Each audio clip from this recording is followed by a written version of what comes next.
Мына бул сиздер күбө болуп турган Талас элинин гана эмес, бүткүл кыргыз элинин сыймыгы болгон улуттук Манас Ордо комплексине жылына 120 миңден ашуун туристтер келет. Жакынкы жана алыскы чет өлкөлөрдөн келген туристтер Манас Ордого баш баккандан баштап, тагыраагы мына ушул дарбазадан баштап Манас эпосунун тарыхынан маалымат ала алышат.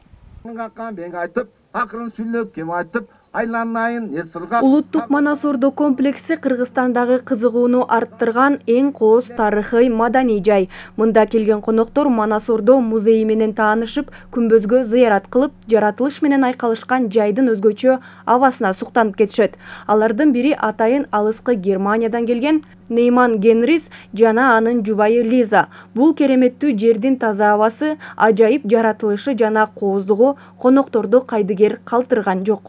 Очень приятно, что здесь так хорошо встречают. Чын эле Кыргызстан абдан кооз өлкө экен. Айрыкча тоолору адамдын көз жоосун алат. Меймандостугу, аба ырайы баары сонун. Эң негизгиси мага тамактар жакты. Өзгөчө кымыздын даамындай дүйнөдө башка суусундук барбы билбейм. Было очень приятно. Нейман Генрис менен Лиза алгач Манас Ордо комплексинин түндүк жагында жайгашкан Салбуурун ордосуна баш бакты. Алар жаатуу, куш салуу өнөрү менен таанышты.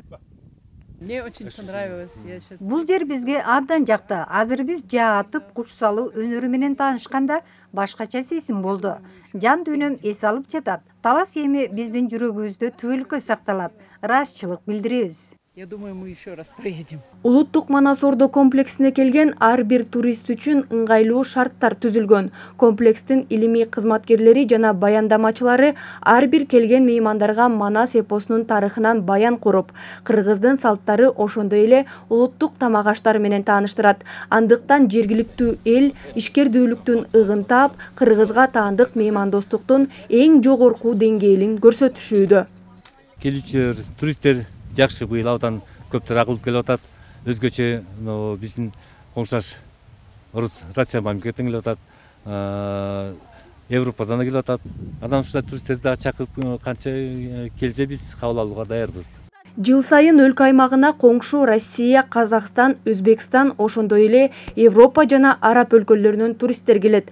Жарым жылдын ичинде Кыргызстанга 4 миллионго жакын турист келип, туризм жаатындагы экономикалык өсүш 82%га чейин жеткен. Киреше көлөмү 50 миллион долларга жетип, ал эми инвестициялык салымдар 584 миллион сомду түзгөн. Туризм тармагы боюнча 2021 жылдын жыйынтыктарына салыштыра кетейин. 2022 жылдын жарым жылдыгы боюнча келүүчүлөрдүн саны 3 миллион 823 миң кишини түздү. Бул 106% былтыркыга салыштырмалуу көп. Чет элдик меймандардын пикиринде Кыргызстан туризм боюнча чоң атаандаштыкты жарата турган бардык мүмкүнчүлүктөргө ээ. Ал үчүн учурда мамлекет тарабынан дагы артыкчылыктуу колдоо көрсөтүлүп, тарыхый, маданий жана эң башкысы табигый баалуулуктар менен дүйнөнүн булуң бурчунан саякатчыларды кызыктыруу колго алынган. Жаркынай Тургунбекова, Байжан Мирбеков, Эркинай Жумабекова, Талас облусу.